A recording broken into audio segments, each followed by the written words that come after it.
అంబనవాంబుజజ్వలకరాంబుజచారుదచంద్రచంద్రికాడంబరచారుమూర్తిప్రకటస్ఫుటభూషణరత్నదీపకాచుంబిజదిగ్విభాగనిసుక్తి వివేక్తనిజ భారతి పరబ్రహ్మస్వరూపమైన సాయిబాబా భక్తులకు అందరికీ నమస్కారం. సచ్చరిత్ర ఎన్నోసార్లు వింటుంటాం, కానీ వింటున్నప్పుడు కానీ ప్రత్యేకించి వింటున్నప్పుడు, చదువుతున్నప్పుడు నేను అంత చెప్పలేను. వింటున్నప్పుడు కొత్త కొత్త విషయాలు మనసుకు వస్తాయి, అనిపిస్తుంది. అదేంటి నిజంగా ఇన్నేళ్ల నుంచి మేము వింటున్నాం కదా, మరి ఇప్పుడే కొత్తగా ఈ విషయం నాకు తెలిసింది ఏమిటి అని. అక్కడ ఉండేది అదే కథ, అదే విషయం, కానీ అది కొత్తగా అనిపిస్తుంది. అట్లాంటివి అనేకం ఉన్నాయండి. ప్రత్యేకించి ఈ 621వ జ్ఞాన యజ్ఞంలో భాగంగా అదే మా అల్లుడి గారింట్లో జరుగుతున్నది. సప్తాహం అంటే వారం రోజుల పాటు జరుగుతుంది. ఇది ప్రతిరోజు 7 నుంచి 8:30 వరకు. ఈరోజు కాస్త ఆలస్యమైంది. అయితే ఈ జ్ఞానయజ్ఞంలో ఈ మధ్యకాలంలో ప్రతి జ్ఞానయజ్ఞానికి ఏదో ఒక విషయాన్ని తీసుకొని దాని నుంచి అక్కడ ఉండేటువంటి ఆ సత్యత్వ పుస్తకంలో ఉండేటువంటి ఆ మూలంలో కానీ పత్తినారాయణ పుస్తకంలో కానీ ఉండేటువంటి దాన్ని నేను మననం చేసుకుంటూ అన్వయం చేసుకుంటూ చెప్తూ ఉన్నాను. ఈ రకంగా నాకు ఎందుకు అనిపించింది, ఇప్పుడు మహాళాయ పక్షాలు అంటే భాద్రపద బహుళ అదే అమావాస్య తర్వాత వచ్చినప్పటికీ మళ్ళా అమావాస్య వరకు, పౌర్ణమి తర్వాత అమావాస్య వరకు 15 రోజుల పాటు మహాళాయ పక్షాలు అంటారు. ఈ మహాళాయ పక్షాలను ఏమంటారంటే పితృదేవతలకు పూజలు చేసేటువంటి అవకాశం ఉండేటువంటిది. పితృదేవతలు ఇవే, అంటే మన తల్లి తండ్రి ఎవరైనా సరే. ఇప్పుడు ఒకటి బాగా గుర్తుపెట్టుకోవాల్సిన విషయం ఏంటంటే, పితృదేవత అనగానే ఏమిటంటే మన మాతృదేవత ఎందుకు రాదని అంటారు. అక్కడే మనం పొరపాటు పడుతున్నాం. శివుడు అనగానే పార్వతి వస్తుంది, అదే దాన్ని ఏమంటారు చూడండి, అది దాంట్లో అంతర్భాగం అయిపోతుంది. అట్లనే పితృ అనగానే తల్లి కానీ తండ్రి కానీ మేనమామ కానీ ఎవరైనా సరే పితృదేవతలు అందరూ. ఇంకొక విషయాన్ని కూడా మనం గమనించాలి, మనకంటే తక్కువ వయసు కలిగిన వాళ్ళు చనిపోతారు. అది నిజంగా తప్పే, కానీ తప్పదు. అప్పుడు వాళ్ళు కూడా పితృదేవతల్లోకి వచ్చేస్తారండి. కాబట్టి ఎవరైనా సరే పితృదేవతలు ఎవరైతే ఉంటారో వారిని గుర్తు చేసుకోవాల్సినటువంటి రోజులు ఏమంటే ఈ 15 రోజులే. ఈ 15 రోజులలో ఈ రకంగా 621 జ్ఞానయజ్ఞంలో అన్వయం చేసుకోగలిగిన అవకాశం నాకు కలుగుతున్నదంటే అది నాకు చాలా ఆనందంగా ఉంది. ప్రత్యేకించి బాబా చరిత్ర ఎట్లాంటిదంటే వాళ్ళకు ఉండేటువంటి రుణానుబంధాన్ని బట్టి వాళ్ళకి అనుభవాన్ని కలిగిస్తాడు. రుణానుబంధం లేకపోతే ఎవరూ లేరండి. ఇప్పుడు వచ్చి నువ్వు కూర్చున్నావు, ఎవరూ రాలేదు, ఒకరే ఇద్దరే వచ్చారు అనుకుంటాం. నువ్వు వచ్చి కూర్చున్నాంటే నీకు ఆ వినాలనేటువంటి రుణం ఉంది. వినాలనేది రుణం, కాఫీ తాగడం అనేది రుణం, డబ్బులు ఖర్చు పెట్టుకొని అన్ని రుణాలే, ఏదైనా రుణమే. మనకు డబ్బులు ఖర్చు పెట్టుకుంటేనే రుణం అనుకుంటాం, కానీ కాదండి. మన శరీరంతో ఏ రకమైనటువంటి ఎక్సర్సైజ్ చేసినా కూడా అది రుణమే. కాబట్టి ఈ సచ్చరిత్ర అనేటువంటి చాలా విచిత్రమైంది. నిజంగా వినడం అనేటువంటిది ఒక మహద్భాగ్యం. మరి చాలామందికి సందేహం కలగవచ్చు, అది ఏమిటంటే మరి ఎందుకు అందరూ సచ్చరిత్రను చదవరు, ఎందుకు వినరు? నేను అదే చెప్తున్నాను. దేవుడి యొక్క అనుగ్రహం కలగాలంటే ఏదో పూర్వజన్మ సుకృతము, వాళ్ళ వాసనా బలాలు అంటారు. మహాత్ముల యొక్క చరిత్ర చదవాలంటే మొత్తం ప్రత్యేకించి రుణానుబంధం ఉండాలి. అంటే మహాత్ములకు దేవుడికి చాలా తేడా ఉందండి. మహాత్ములు దేవుడిని కూడా నిర్దేశిస్తారు, నువ్వు ఇట్లా చేయాల్సిందే, ఇగో ఈ వ్యక్తికి ఏ రకంగా కూడా అపకారం కలగకూడదు అని నిర్దేశించగలిగిన శక్తి ఒక మహాత్ముడికే ఉంటుంది. అట్లాంటి మహాత్ముల చరిత్రే సచ్చరిత్ర అని నేను చెప్తున్నాను కాదు, హేమాధిపంత్ గారు చెప్పారు. ఎందుకంటే అనేకమైన అనుభవాలు కలిగాయి ఆయనకు. చాలామంది కలిగినటువంటి అనుభవాలన్నీ కూడా సచ్చరిత్ర పుస్తకంలో రాశారు. కాబట్టి ఈ రోజున మనం గుర్తు చేసుకోవాల్సిన విషయంలో ఓసారి ఏమైందంటే బాబా దగ్గరికి వచ్చారట. చాలా నిజంగా ఆ రోజుల్లో వాళ్ళ పేర్లు గుర్తు చేసుకుంటే చాలు, ఎంత నిజంగా ఎట్లా వాళ్ళ నెలల పాటు సంవత్సరాల పాటు బాబా దగ్గర ఉన్నారా. అరే ఒక 2 రోజుల పాటు మా ఇంట్లో వచ్చి ఉండండి రా బాబా అంటేనే, ఎందుకు సార్ మీ ఇంట్లో సరిగ్గా వసతి లేదు, అది లేదు, ఇది లేదు అంటుంటాం. మరి బాబా దగ్గర ఆ రోజులు ఏముండేనండి. 100 ఏళ్ల క్రితం హరిసీతారాం దీక్షిత్ ఈయన పేరే బాబా. ఆయనను కాకాని పిలిచేవాడు. కాకాని పిలవడం కాదు, ఇంకోటి ఉంది, కుంటి కాకా అని పిలిచేవాడట. అందుకని కుంటుకుంటూ ఉండేవాడట. ఆయనకి కుంటిదనం అంటే పుట్టుక నుంచి కుంటుగా ఉంటే కాదటండి. మధ్యలో అతనికి ఆయన పెద్ద లీడింగ్ లాయరు. ఈ రోజుల్లో ఒక చిన్న వాటిక కార్పొరేటర్ అయితే ఎంతో ఇది చేస్తాం. మరి ఆ రోజుల్లో బాంబేలో ఆయన కార్పొరేటర్, ఆయన ఆ రోజుల్లో బాంబే కార్పొరేటర్, ఆయన పైన లీడింగ్ రాయరు. అట్లాంటి ఆయన ఏదో బ్రిటిష్ గవర్నమెంట్ పని మీద ఇంగ్లాండ్కి వెళ్ళాడట. వెళితే ఇంగ్లాండ్ లండన్లో రైల్వే స్టేషన్లో జారిపడ్డాడు. కర్మ. కానీ దానికి హేమాధిపతి గారు ఏమిటారంటే, అతను రైల్వే స్టేషన్లో ఆయన జారి పడకుండా ఉండుంటే ఆలోచించండి మీరు, సాయిబాబా దర్శనానికి ఆయన వచ్చిండేవాడు కాదట. ఎందుకంటే దానికి గురుపురుష యోగము అంటారు. హేమాధిపతి గారు మూలంలో భలే రాశాడు. అంటే ఆ జారి పడడం అనేటువంటిది అది గురుపురుష యోగం. ఎందుకంటే ఒక చెడు జరిగిందంటే దానికి తర్వాత ఏదైనా మంచి జరగడానికి అదొక సూచన అట. దాన్నే ఆ రకంగా చెప్తారు. ఇప్పుడు ఉదాహరణకు రాముడు హాయిగా తలంట్లు అయిపోయినాయి, అన్నీ అయిపోయినాయి, మంగళహారతులు అన్నీ అయిపోయినాయి, ఇంకా తర్వాత యువరాజుగా పట్టాభిషేకం చేయాల్సిన వాడు. అట్లాంటి వాడు నాన్న దగ్గరికి వచ్చి ఆశీర్వచనం తీసుకుందామని వస్తే ఆమె కథ మందరు ఏం చేసింది తెలుసు కదా మీ కథ అంతా. రావణ కథ తెలియని వాడు ఎవడున్నాడు? ఏమైంది? 14 ఏళ్ళు అడవిలో పోయినాడు. అదే ఆ పునర్వసు నక్షత్రంలో పుట్టినటువంటి రాముల వారు అడవిలో పోవడం అనేటువంటిది నిజంగా కనుక మందరు అట్లా ప్రవర్తించకుండా ఉండుంటే అసలు రావణాసుడు చచ్చిపోయేవాడు కాదు, ఈయన అడవులు పోయేవాడు కాదు, సేవ చేసేవాడు ఏం కాదు. అందుకని ఇది గురుపురుష ఇది ఎట్లయితే ఆ రకంగా జరిగిందంటే ఒక దురదృష్టం అంటాం. ఒక ఏదో కాస్త మనకు నచ్చనటువంటిది జరుగుతుంది. ఆ నచ్చనటువంటిది జరిగినందువలనే ఆ తర్వాత మనకు ఒక గొప్ప యోగం జరుగుతుంది అంటారు. అందుకనే హేమాధిపతి అంటారు, ఇంగ్లాండులో లండన్లో కాలిదారి పడిపోవడంతో ఆయనకి ఏమండి డబ్బులు బాగున్నాయి, డాక్టర్లు తెలుసు, చికిత్సలు చేశారు, కానీ నయం కాలే. ఏం కాలే? అంతవరకు బాగా నడిచేవాడట, బ్రహ్మాండంగా నడిచేవాడు. ఎవరు? హరిసీతారాం దీక్షిత్ గారు. అప్పటి నుంచి ఆయన కుట్టు నడుస్తున్నాడట. అందుకని అప్పటి నుంచి ఆయన అందరూ కుంటిలాయరు అని పిలుస్తున్నారు. అంతే కదా, మరి కుంటిలాయరు అని పిలుస్తున్నారట. ఇక్కడ మీకు నేను గుర్తు చేసేది ఏంటంటే, ఈ ఇంకొక ఆయన ఉన్నాడు. ఇప్పుడు నేను హరిసీతారాం దీక్షిత్ గురించి చెప్పాను. ఇంకొక ఆయన పేరు ఏంటంటే, ఆయన పేరు చందోర్కర్. ఆయన ఎవరయ్యా అంటే నానాసాహెబ్ చందోర్కర్ ఆయన పేరు. ఆయన తహసీల్దార్. ఆయన ఆ రోజుల్లో బ్రిటిష్ గవర్నమెంట్లో తహసీల్దార్. ఎంత వాల్యూ ఉండేదండి ఆ రోజుల్లో తహసీల్దార్ అంటే. అట్లాంటి తహసీల్దార్ గారు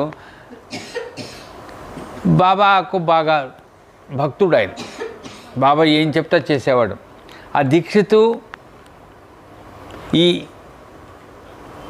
దీక్షితు ఈ చందోర్కర్ ఇద్దరు ఫ్రెండ్స్ అట, క్లాస్మేట్స్. వాళ్ళు మంచి ఫ్రెండ్స్.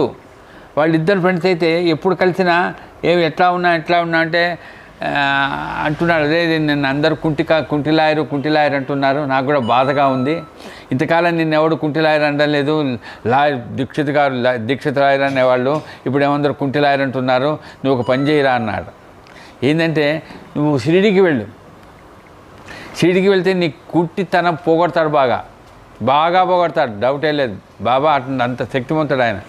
ఆయన అన్ని రోగాలను పోగొట్టగలుగుతాడు అని బాబా దర్శనం చేసుకో అని చెప్పాడు. చెప్తే ఇప్పుడు మనం గుర్తుపెట్టుకోవాల్సింది ఏంటంటే, అయ్యా నాకు ఇప్పుడు కాలు కుంటితనం ఉంది, ఈ కాలు కుంటితనం పోతుంది, బాబా దగ్గరికి పోతే విభూతి ఇస్తాడో ఏదో చేస్తాడంటే మనం ఏం చెప్తాం? నిజంగానా ఆయన అంత బాగా అనారోగ్యం పోగొడతాడా అని అడుగుతాం ఎవరినైనా. కానీ దీక్షిత్ గారు చందోర్కర్తో ఏమన్నాడో వినాలి. అది సచ్చరిత్ర గొప్పతనం ఏంటంటే, దీక్షిత్ గారు చందోర్కర్తో అప్పుడు ఏమన్నాట, నా కాలు కుంటితనం అసలు పోనక్కర్లా. ఎవడన్నా అట్లా అడుగుతాడా సార్? నా కాలు కుంటితనం పోనక్కర్లేదు, నా మనసులో కుంటితనం పోగొడతాడా? ఇదేనండి రుణానుబంధం అంటే. మనకుండే రోగాన్ని గుర్తు చేసుకోము, మనకు మనశ్శాంతిని ఇస్తాడా అని అడుగుతాం. మనశ్శాంతి కాదన్నా ఫస్ట్ రోగం పోగొట్టని అడగమే. కాబట్టి నా మనసులో కుంటితనం పోగొడతాడా అంటే చందోర్కర్ అన్నాడట. ఎందుకు పోగొట్టాడు? నీ మనసులో ఏముంటుందో దాన్ని ఆయన పోగొట్టగలుగుతాడు చందోర్కర్ గారు చెప్పారు దీక్షిత్ గారితో. సరే, చందోర్కరు దీక్షిత్ ఇద్దరు బాబా దగ్గరికి వచ్చారు. చాలా గొప్ప ఇదంటే కథ. అందుకని కథలు ఎప్పుడైతే మనం వింటున్నామో నిజంగా ఇవి జరిగాయా? బాబా దగ్గరికి వచ్చాడట ఎవరు? దీక్షిత్ గారు. ఫస్ట్ టైం 1909వ సంవత్సరంలో వస్తే ఆయన రాగానే చూచాడట. మామూలే లంగడా, అదే కుంటిది ఎట్లా ఏమని పిలిచాడట? పేరు పెట్టి పిలవలే, కాకా కాకా అని పిలిచాట. అంటే కాకా అంటే మనం మామూలు కొంతమంది తూర్పుగోదావరి జిల్లాలో కూడా కాకా అని పిలుస్తారు. ఎవరంటే బాబాయిని, పెదనాన్నను బాబాయిని వాళ్ళని కాకా అని పిలుస్తారు. తెలంగాణ వాళ్ళు కూడా పిలుస్తారు. అయితే కాకా అని పిలిచాడట. ఎవరు? బాబా. ఎవరిని? దీక్షిత్ గారిని. అంటే అంత బంధుత్వమా? దగ్గరికి వచ్చాడట. రాగానే అన్నాడు, కాకా ఎన్ని ఏండ్లైంది అయ్యా నిన్ను చూసి అన్నాడు. అంటే చూడంగానే బాంబేలో ఉంటాడు ఆయన, ఈయన ఉండేది షిరిడీలో. ఎప్పుడూ ఈయన షిరిడీ నుంచి విడిచిపెట్టి బాంబే పోలేదు, ఎప్పుడూ చూడలేదు. ఎన్ని ఏండ్లైందా, ఎన్ని జన్మల నుంచి నువ్వు నాకు పరిచయం అని అన్నాడట. చాలా ఆశ్చర్యపడ్డాట దీక్షిత్ గారు. ఇదంతా అయిన తర్వాత అప్పుడు అడగాలి కదా, నా కాలుకుంటేతనము లేదు. ఆయన మనసులో కూడా ఏమి చెప్పలేదటండి. బాగా గుర్తుపెట్టుకోండి. కనీసం నా మనసులో కుంటితనం పోగొట్టు బాబా అని అడగలే. కానీ బాబా అన్నాట, కాకా నీకు అంత్య సమయంలో విమానం పంపిస్తాను అన్నాడు. అంటే కొన్ని ఎట్లా ఉంటాయంటే బాబా చెప్పే మాటలకు అర్థంని అన్వయం చేసుకోవాలండి. కొద్దిగా జాగ్రత్తగా గమనించాలి. ఊరికి ఏదో ఎందుకో అన్నాడు అని ఏం సంబంధం ఉంది. ఇప్పుడు ఉదాహరణకు ఇక్కడ దొంగలు ఉన్నారు, షిరిడీలో దొంగలు ఉన్నారని ఒక సన్యాసితో అన్నాడు. షిరిడీలో దొంగలు ఉన్నారని సాయిబాబా చెప్తారా? విజయానందంతో అన్నట, ఏ దొంగలు అశాశ్వతమైన ఐశ్వర్యాన్ని దొంగిలిస్తారు అంటే తర్వాత అర్థం చేసుకోవడానికి నేను ఇక్కడ షిరిడీలో చనిపోతాను. అట్లాగే ఈయనతో ఏమన్నాడు, అంత్య సమయంలో నీకు నేను విమానం పంపిస్తాను. ఈ విమానం ఏం విమానం? ఆయన అర్థంగా అయిపోయింది, ఈయనకు అర్థమైపోయింది. అంటే విమానం పంపిస్తానంటే ఏదో ఇండియన్ ఎయిర్లైన్స్లో జెట్ ఎయిర్ ఇవి కాదండి. ఈ విమానాలు ఏవైతే గాల్లో ఎగురుతాయి, కానీ మనస్సు అనేటువంటిది ఉందో, అంటే అంత్య సమయంలో ఎప్పుడు కూడా మన మనసు ఎట్లా ఉంటుందంటే సహజంగా చాలా చికాకులతో ఉంటుంది. మామూలు అప్పుడే చికాకుగా ఉంటుంది, మరి అంత్య సమయం వచ్చిందని తెలిసిన తర్వాత చికాకుగా ఉండదా? చాలా చికాకుగా ఉంటుంది. అంత చికాకుగా ఉన్నప్పుడు కూడా నాకేం పర్వాలేదు, హాయిగా ఉన్నాను నేను. అందుకని ఇప్పుడు గుర్తు చేస్తున్నాను, మనకు పరిచయమైనటువంటి ఒక వ్యక్తి శ్రీవత్స గారు అని ఉన్నారు. ఆయన డిఎంఆర్ఎల్లో సైంటిస్ట్గా పనిచేసేవాడు. ఆయన అంత్య సమయంలో నిజంగా అదే అంటే బాబా భక్తులకు అంత్య సమయంలో ఎంత రకంగా ఆయన అనుగ్రహిస్తాడనే దానికి ఇప్పటికీ ఈ రోజులకు కూడా, అప్పుడు ఏదో 100 సంవత్సరాల క్రితం ముందే బాబా విమానం పంపిస్తానన్నాడే బాబా, మరి ఈ రోజులకు కూడా అట్లా ఎవరితో అనలేదు, కానీ వాళ్ళకి అనుభవాలు కలుగుతున్నాయి. అని చక్కగా పిల్లలందరినీ కూర్చోబెట్టి, ఒరేయ్ నేను వెళ్ళిపోతున్నారా ఇక అంటే ఆ నేను వెళ్ళిపోతున్నానని ఎక్కడ దిగులు పడకుండా నిశ్చింతగా హాయిగా కళ్ళు మూసేసి వెళ్ళిపోవడం అనేటువంటిది అది అది అది అదో రకంగా చెప్పాలంటే సూచన అదొక దీనిలాగా అంత్యకాలంలో విమానం పంపించడమే. కాబట్టి దీక్షిత్ గారికి బాబా అన్నాడు, నీకు అంత్య సమయంలో విమానం పంపిస్తానన్నాడు. సరే మీకు తర్వాత ఈ 7 రోజుల్లో ఎప్పుడైనా వీలైతే గుర్తు చేస్తాను. అంత్య సమయంలో విమానం పంపించాడు. అంటే అంత్య సమయంలో ఆయనకు హాయిగా ఎంత నిశ్చింతగా హాయిగా ఆయనకు ఆ సమయంలో హాయిగా అంటే రైల్లో కూర్చొని హేమాది పొందుతో బాబా లీలలు మననం చేసుకుంటూ వెళ్ళిపోయాడు, ప్రాణం పోయింది. అట్లాంటి దీక్షిత్ గారికి అట్లాంటి దీక్షితు ఈ చందోర్కర్ ఇప్పుడే చెప్పాను కదా, చందోర్కర్ వీళ్ళిద్దరు స్నేహితులు కదా, వీళ్ళిద్దరూ ఒకసారి బాబా దగ్గరికి వచ్చారట. అంటే ఎక్కువ సంవత్సరాల పాటు ఉండేవాడు ఎవరు? దీక్షిత్ గారు. కానీ చందోర్కర్ అట్లా ఉండేవాడు కాదు, వస్తూ పోతుండేవాడు. ఒకసారి ఇద్దరు కలిసి బాబా దగ్గరికి వచ్చారట. వచ్చి పిలిచారట. దేనికి? ఒక ఆయనేమో వాళ్ళ ఇంట్లో ఉపనయనం జరుగుతున్నదని వాళ్ళ అబ్బాయికి, ఇంకొక ఆయనేమో వాళ్ళ ఇంట్లో పెళ్లి జరుగుతున్నదని. ఒకటి ఎక్కడ? నాగపూర్లో, ఇంకొకటి ఎక్కడ? గ్వాలియర్లో. ఇద్దరూ పిలవడానికి వచ్చారు ఎవరిని? బాబాను. బాబా మీరు రాకపోతే లాభం లేదు, మీరే రావాలి. ఎవరైనా అంతే కదా, బాబా మీద అంత ప్రేమగా ఉంటుంటే మనకు తెలిసిన ఎవరైనా గురువాన్ని మీరు రావాల్సింటే నాకు బదులు ఎవరైనా పంపిస్తారంటే ఎట్లా కుదురుతుంది? మనం ఒప్పుకోం. బాబాతో అన్నారట, మీరు రావాలి బాబా అంటే ఆయన చాలా ఆలోచించాట. నేను రావడం కుదరదు. చూడండి ఇక్కడ స్పష్టంగా, నేను రావడం కుదరదు, నాకు బదులుగా శ్యామాను పంపిస్తాను. ఈ మళ్ళీ ఇప్పుడు చెప్తున్నా కదా, ఇప్పుడు దాకా దీక్షిత్ గారి గురించి విన్నాం, చందోర్కర్ గారి విన్నాం. ఈ శ్యామ ఎవరండి? ఈయన పేరు మాధవరావు దేశపాండే వంశీయుడు. ఆయన మాధవరావు ఆయన పేరు. ఆయన బాబాకు చాలా సన్నిహితుడు అండి. బాగా పోలిక అంటే గుర్తు చేసుకోవడానికి, అర్థం చేసుకోవడానికి చెప్తున్నాను. అర్జునుడికి కృష్ణుడికి అంత సన్నిహితం ఉండేదో అంత సన్నిహితం ఉండేది వాళ్ళిద్దరికి. అట్లాంటి శ్యామ అనేటువంటి ఆయన నువ్వు పిలిచి నా బదులు ఈ శ్యామ వస్తాడు మీ ఆ శుభకార్యాలకు అన్నాడు. లేదు బాబా మీరే రావాలి, కుదరని పని, నా బదులు ఆయనే వస్తాడు అన్నాడు. సరే నా బదులు శ్యామ వస్తాడంటే ఇక శ్యామ వస్తున్నాడంటే ఎంత ఎంత సన్నాహాలు చేయాలి వాళ్ళు. శ్యామ ఏం చేశాడు, బయలుదేరాడు. అదే ఆ శుభలేఖలంతా వచ్చిన తర్వాత ఇంకొక ఎవరో వ్యక్తి, ఇంకొక షిరిడీలోనే ఉండే వ్యక్తి కూడా తోడొచ్చాడట. ఎప్పుడో ముందు నాగ్పూర్ పోయారు. నాగ్పూర్ పోతే అక్కడ బాగా దక్షిణలు అవన్నీ ఇచ్చారు, సన్మానం చేశారు. అయ్యా మీరు బాబా పంపిస్తే వచ్చారు, బాబాయే మీరు అని గౌరవిస్తాం కదా, అట్లా గౌరవించారట చాలా చక్కగా. ఆ తర్వాత నాగ్పూర్ నుంచి ఆయన గ్వాలియర్కి వెళ్ళాడు. గ్వాలియర్లో చాలా గౌరవాలు జరిగాయి. ఎవరు, చందోర్కర్ గారు, ఆయన తహసీల్దార్ కదా, ఆయన ఆ రికమెండేషన్తో అన్ని కార్యాలు అక్కడ జరిగాయి. అక్కడ కూడా అక్కడ ఉండేటువంటి వాళ్ళందరూ కూడా దక్షిణలు ఇచ్చారట. ఎవరికి, మాధవరావు దేశపాండేకి. అప్పుడు ఏమైందంటే గ్వాలియర్ నుంచి ఆయన కాశీకి వచ్చాడు. అంటే గ్వాలియర్కి వచ్చాం కదా, గయా కాశీ అట్లా వెళ్ళొద్దాం, ఎవరైనా అంతే కదా. అంటే ఈ రోజుల్లో అంత పెద్దగా అనుకోవడం లేదు, కానీ ఆ రోజుల్లో ఎవరైనా ఉత్తర భారతదేశానికి పోయినా అంటే గ్వాలియర్ దాకా పోయినామంటే మరి కాశీకి పోయితే రాకూడదురా అని అనేవాళ్ళు. మరి ఆ రోజుల్లో 100 ఏళ్ల క్రితం జరిగిన కథ ఇది. మరి గ్వాలియర్ దాకా వెళ్ళి శుభకార్యాలు చేసి పైన డబ్బులు కూడా ఉన్నాయి. అట్లాంటి వ్యక్తి శ్యామ ఏమన్నాడు, మేము కాశీకి కూడా పోయేస్తాను. ఈ మధ్యలో ఒకటి నేను గుర్తు చేస్తున్నాం.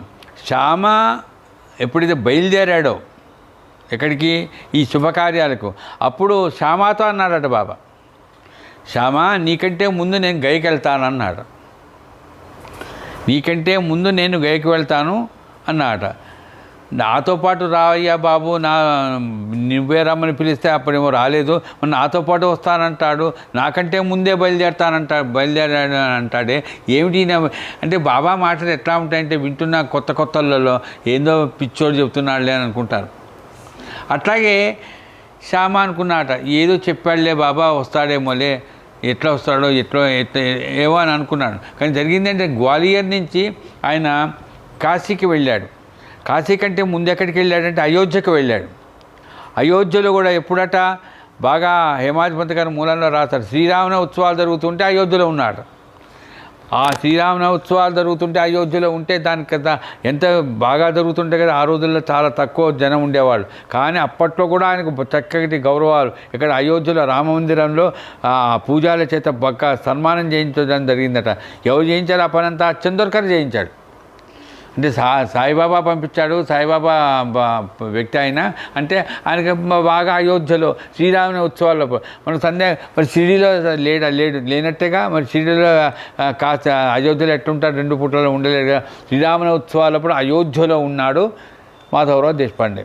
గౌరవాలు పొందాడు, సన్మానాలు పొందాడు. ఆ తర్వాత అక్కడి నుంచి ఏం చేశాడు, అయోధ్య నుంచి ఆయన కాశీకి వచ్చాడు. ఇప్పుడు మనకంతా డిస్టెన్సెస్ ఉన్నాయి, ఏ ఫ్లైట్లు అవన్నీ ఉన్నాయి. అయోధ్య నుంచి కాశీకి వచ్చాడు. అయోధ్యలోనేమో 21 రోజులు ఉన్నాట.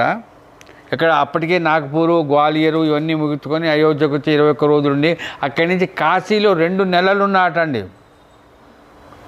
కాశీలో 2 నెలలు ఉన్నాట. అని మరి ఏర్పాటుకి ఏమి ఇబ్బంది లేదు, హాయిగా ఉన్నాడు. 2 నెలల పాటు ఇల్లు విడిచిపెట్టాడు, వెళ్ళిపోయాడు. కాశీలో 2 నెలల పాటు ఉన్నటువంటి వాడికి చెప్పాడు, కాశీ దాకా వచ్చాను కదా, గయకు కూడా పోయేద్దాం. ఇప్పుడు చూడండి, మనము గయానంగానే గుర్తుకొచ్చేదంటే పితృదేవతల యొక్క స్థానం అది. కాబట్టి గయకు వెళదాం అనుకున్నారట. గయకు బయలుదేరాడు. అంటే ఆ రైలే ఇక్కడి నుంచి కాశీ టు గయా రైల్లో వెళ్ళాడు. రైలు స్టేషన్కి వచ్చేసింది. ఎక్కడికి? గయా రైలు స్టేషన్కి వచ్చింది. కానీ గయా రైలు స్టేషన్కి వచ్చింది, కానీ ఈయన స్టేషన్లోనే ఉన్నాడు. ఎందుకు భయం, ఎందుకు, ఏమైంది నీకు తెలీదా, రూట్ ఎవరు తెలియదు అంటే కాదట, అక్కడ ప్లేగ్ ఎక్కువగా ఉందట. ఇప్పుడు మన 3-4 ఏళ్ల క్రితం మన కలరాతో ఎట్లా భయపడ్డామో, ఎవరికి పోవాలన్నా భయమే. కోవిడ్తో భయపడ్డామో, ఆ రకంగా ఆ రోజుల్లో ప్లేగ్తో భయపడేవాళ్ళు. ప్లేగ్ వచ్చిందంటే వాడు చచ్చిపోవాల్సిందే. అట్లాంటి ప్లేగ్ ఉందని బాగా ఎక్కువగా ఉందట ఎక్కడ, గయలో. అరే బాబులే ఇంత దాకా వచ్చాము, గయకు వచ్చాం కదా, గయ నుంచి మళ్ళా ఎట్లా అట్లా ఇంటికి పోదాంలే, ఈ ఊళ్ళో పోయి ఆ ప్లేగ్ అంటే అంటించుకోవడం కంటే ఎందుకులే అని ఆ మాధవరావు దేశపాండే స్టేషన్లోనే కూర్చున్నాడు. చూడండి, ఇదే అదే మా అమ్మాయి అడిగింది, కర్మబంధము గురువు యొక్క కర్మ సిద్ధాంతము గురువు యొక్క అనుగ్రహమని సబ్జెక్ట్ చెప్పాలని. ఇప్పుడు నీ చెప్తున్న దాంట్లో కూడా గుర్తు. ఇప్పుడు ఆయన ఏమనుకున్నాడు, గయ నుంచి వెళ్ళిపోదాం అనుకున్నాడు. కానీ గురువు యొక్క అనుగ్రహం ఎట్లా చూడండి. అప్పుడు ఒక పాండా వచ్చాట ఇక్కడికి రైల్వే స్టేషన్కి వచ్చి, ఏంటంటే మీరు ఇక్కడ కూర్చున్నారని అడిగాట. నేను ఇట్లా కాశీ నుంచి వచ్చాను, మీ దగ్గర ప్లేగ్ ఉందట కదా, నేను రాను, నేను వెళ్ళిపోతాను, తర్వాత ఏదైనా వస్తే దాంట్లో వెళ్ళిపోతాను. బ్రాహ్మడు ఎవరైతే పూజలు చేస్తుంటాడే అట్లాంటి వాడు పాండా. పాండా పాండా అని పిలుస్తారు వాళ్ళను. అట్లాంటి వాడు వచ్చాట. ఎక్కడికి? మాధవరావు దేశపాండే దగ్గరికి వచ్చాట. ఏం లేదండి, భయపడనక్కర్లేదు, కొన్ని చోట్ల ఉంది, నేను లేదని చెప్పడంలే. మొన్న కనుక కరోనా వచ్చినప్పుడు ఏ రకంగా కొన్ని ప్రాంతాలలో ఉంది, భయపడి అన్ని ప్రాంతాల్లో ఉంది అనుకుంటాం. అట్లాగే ఉంది కొన్ని మా ప్రాంతంలో లేదు, మేము నా ఇంటికి తీసుకొని వెళ్తానయ్యా నిన్న అంట. ఇదే చూడండి, రుణానుబంధం చూడండి. బాబా అనుగ్రహం ఎట్లా ఉంటుందో, గురువు అనుగ్రహం. ఆయన వాళ్ళ ఇంటికి తీసుకుపోతానని చెప్తే భయంతోనే పోయాడు. ఆ ఇంటి దగ్గర తీసుకెళ్ళాడట. రైల్వే స్టేషన్ నుంచి పెద్ద ఇల్లు అటండి, రాజమందిరం లాగా ఉందట ఆ పురోహితుడి ఇల్లు. బాగా సంపాదించుకున్నాడు, పెద్ద ఇల్లు కట్టుకున్నాడు. ఆ ఇంట్లోకి తీసుకెళ్ళాడు. తీసుకొని వెళితే లోపలికి ఆ తలుపు లోపలికి వెళ్ళిపోయిన తర్వాత ఇట్లా కూర్చోండి ఈ రూమ్లో అని అన్నట. పోగానే లోపల చూచాడట. ఇది లోపల కనిపించింది ఏమిటి, ఆ రూమ్లో ఆ గదిలోకి రాగానే లోపల పెద్దది ఒక సాయిబాబా ఫోటో కనిపించింది. ఆ పెద్ద సాయిబాబా ఫోటో ఎక్కడా? పాండా ఇంట్లో, ఆ పురోహితుడి ఇంట్లో. ఇదేంటి బాబా ఫోటో ఇక్కడ ఉంది అని ఆ బాబా ఫోటో చూస్తూ ఏడుస్తున్నాడు. ఎక్కిళ్ళు పెట్టి ఏడుస్తున్నాడు. ఎందుకయ్యా ఏడుస్తున్నావు? ప్లేగు లేదయ్యా మా ఇంట్లో, నీకేం భయం అక్కర్లే, మేము తిన్నది పెడతాం, మేము ఎక్కడికి పోతా అక్కడ పోతాం, కానీ మీరు భయపడద్దు. కాదు బాబు, ప్లేగ్ కాదు, పాడు కాదు, నా రోగం, నా భయం దాని గురించి కాదు. అది ఈ ఫోటో ఎక్కడి నుంచి వచ్చింది మీకు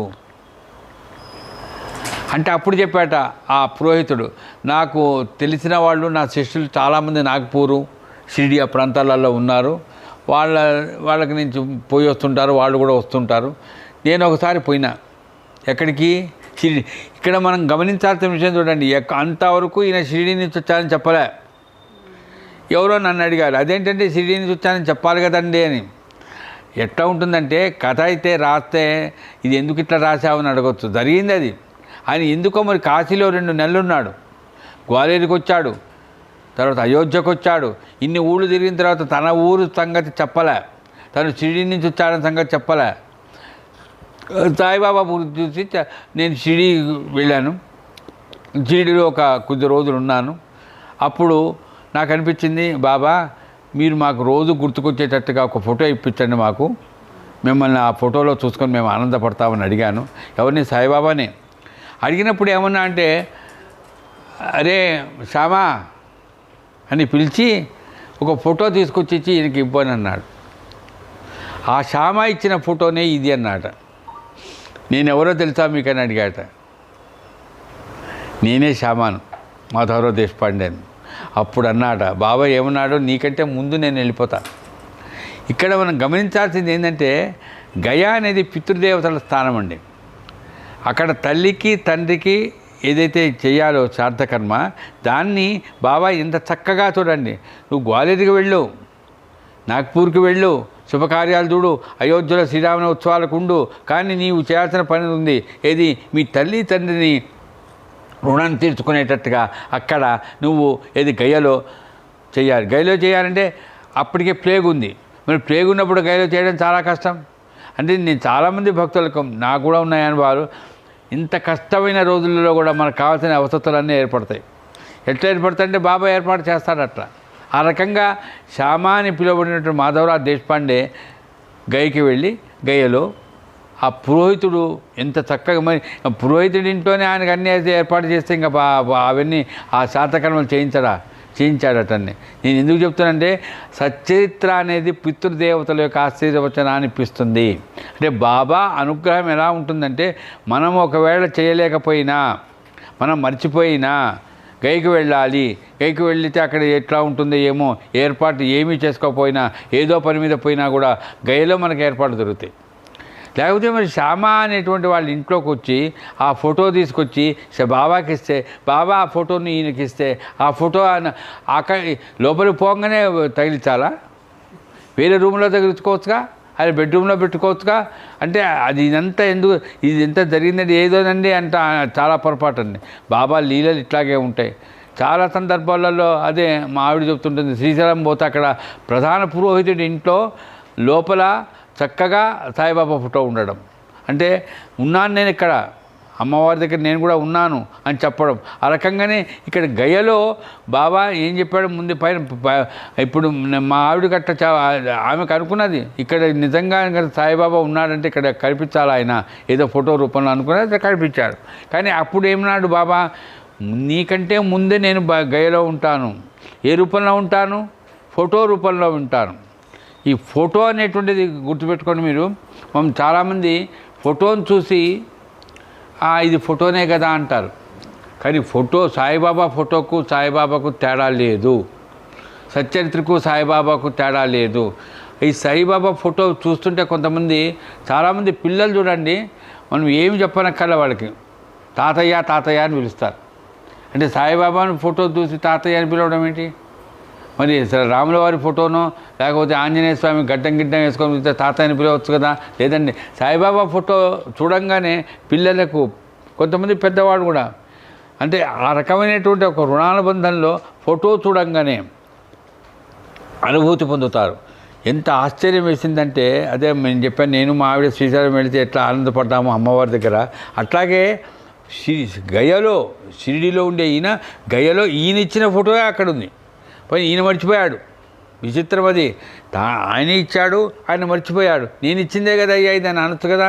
కానీ నేను శ్యామ, నా పేరు మాధవరావు దేశపాండే, నేను షిరిడీలో ఉంటాను, షిరిడీ నుంచి వచ్చి, అమ్మ మీరు వచ్చారా, అమ్మ ఎంత ఎంత ఆనందపడ్డాడటండి ఆ పురోహితుడు. ఈ రకంగా గయా అనేటువంటి ఆ ఊళ్ళో పితృతర్పణములు ఏవైతే చేయాలో, శార్థకర్మలు ఏవైతే చేయాలో అట్లాంటి ఆ రకమైనటువంటి పితృరుణం తీర్చుకోవడం అంటారు చూడండి. ఆ పితృరుణం తీర్చుకునేటట్టుగా సాయిబాబా అనుగ్రహించారు ఎవరికి? మాధవరావు దేశపాండే. ఆ అనుగ్రహించేటప్పుడు ఎప్పుడైనా మామూలుగా చూడండి మీరు, ఈ శుభకార్యాలు ఏమైనా జరిగినా ఆయన ముందుంటాడు, ఏర్పాట్లన్నీ ఆయనే చేయిస్తూ ఉంటాడు. అశుభకార్యం అని అంటుంటాం మనం, ఏది? పితృకార్యాలు కాదండి, అవి కూడా ఒక రకంగా బాగా చెప్పాలంటే చాలా అవసరం అని బాబా ఈ రకంగా మనకు చెప్తున్నాడు సచ్చరిత ద్వారా.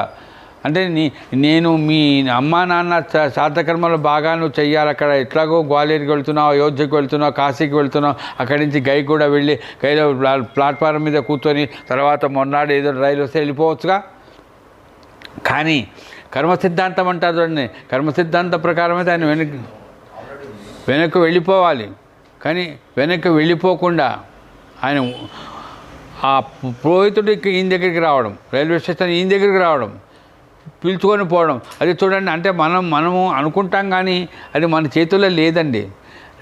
శ్రీశైలం వెళ్ళాము, ఎక్కడ కనిపించలేదు బాబా ఫోటో, ఏది కనిపించలేదు. ఇప్పుడు కాదండి, ఇప్పుడు అన్నీ చాలా చోట్ల దొరుకుతాయి.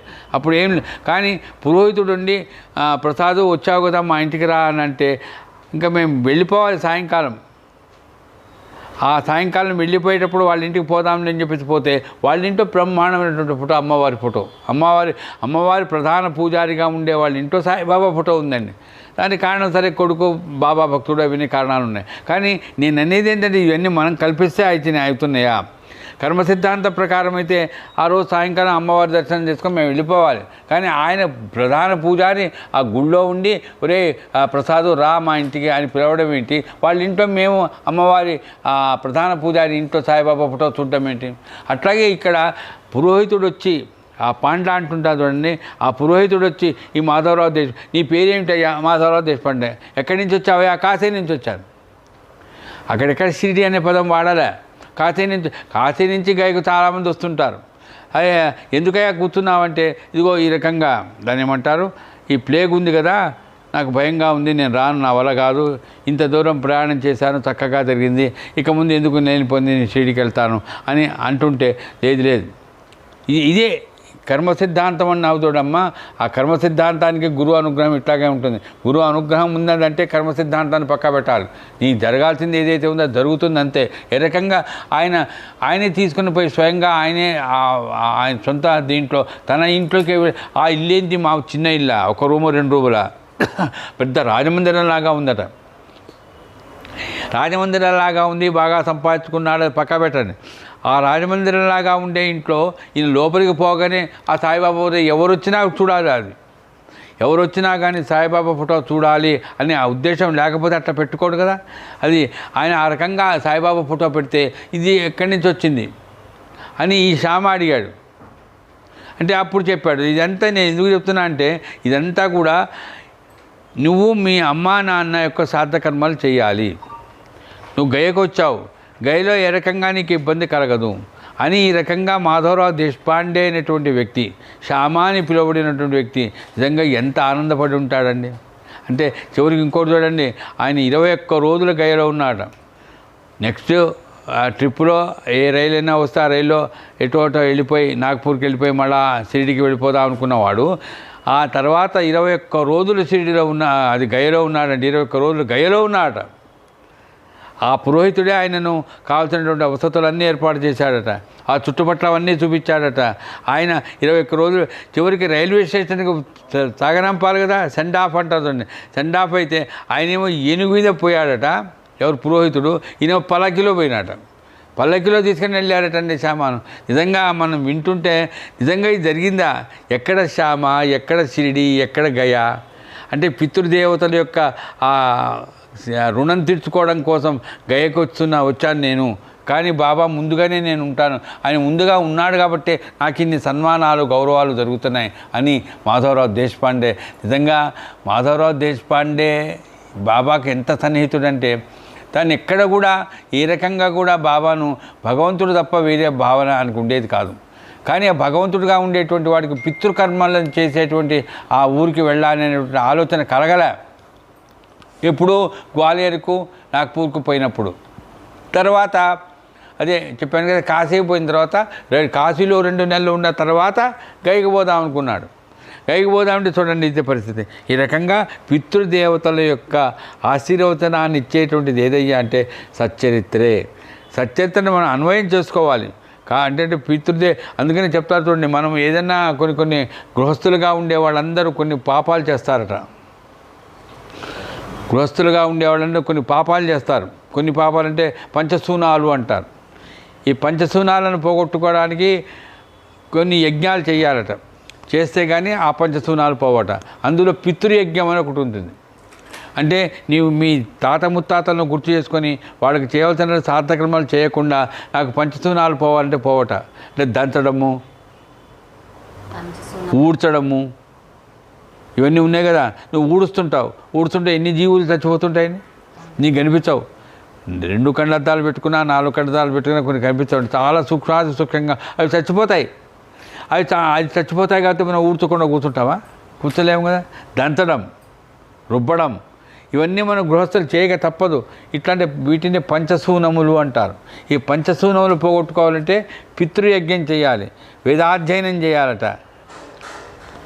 వేదాధ్యయనము, పితృయజ్ఞం ఇవన్నీ అంటుంటారే. ఇట్లాంటి వాటిల్లో ఒకటి పితృయజ్ఞం. పితృయజ్ఞం అంటే యజ్ఞం అని ఎందుకన్నారండి? పితృ రుణం అనొచ్చు కదా. అంటే నువ్వు చేసే కార్యాన్ని భగవత్ అర్పణగా చేసేదాన్ని యజ్ఞము అంటారు. ఆడవాళ్ళు చేయలేదు అనేటువంటి ప్రశ్న నన్ను అడుగుతున్నా కూడా చెప్తున్నా. మగవాళ్ళు అయినా సరే ఆడవాళ్ళ ఇప్పుడు ఇప్పుడు నాన్నగారు గుర్తు చేసుకో అంతే, చేయలేరు కదా అనేటువంటి ఆలోచనలో ఈ శ్రాద్ధకర్మ అనేటువంటిది మగవాడికి ఎందుకు చెప్పారటంటే ఆడవాళ్ళు అనేటువంటి వాళ్ళకి ఏదైతే ఉందో కొన్ని కర్తవ్యాలు లేవు. వాళ్ళకు ఉన్న వాటినే ఎక్కువైనాయి. మగవాడిని కనమంటే కనలేడు. మగవాడు ఆ పిల్లల్ని పోషించమంటే వాడు పోషించలేడు. 2 నిమిషాలు పడుకోబెట్టరా సరిగ్గా అంటే వాడు పడుకోబెట్టలేడు. వాళ్ళ అవస్థ వాడు పడతాడు. మరి అట్లాంటిది మరి వాళ్ళకందరికీ మరి శారీరకంగా ఎంత బాధపడుతుంటారండి ఆడవాళ్ళు. మరి అవన్నీ వాళ్ళు అనుభవిస్తూ కూడా మేము శాతకర్మ చేయలేదు, మాకెందుకు చేయించలేదు, ఇట్లాంటివన్నీ తప్పు. ఎందుకంటే అసలు శారీరకంగా వాళ్ళకుండే ఇబ్బందులతో ఇచ్చేస్తున్నవే చాలా 100 రెట్లు. అందుకనే చెప్తారు ఏంటంటే, ఒకసారి నేను మన పరమాచార్యుల వారు ఆయన దగ్గర ఉంటే ఒక ఆమె ఎవరో వచ్చింది. ఆమె గృహస్థే, ఆయన రాలే.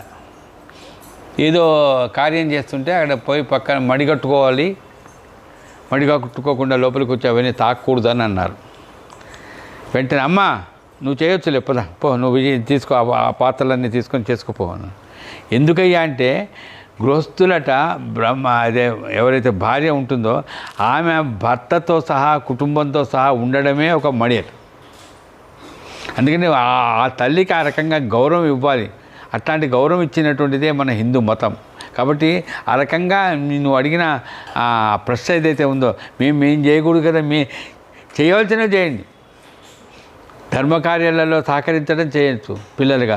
కాబట్టి ఈ రకంగా చేయవలసినవి ఎంటూ చేయిస్తూ పితృ రుణం చూర్చుకోవడం కాదు, యజ్ఞం చేయడం.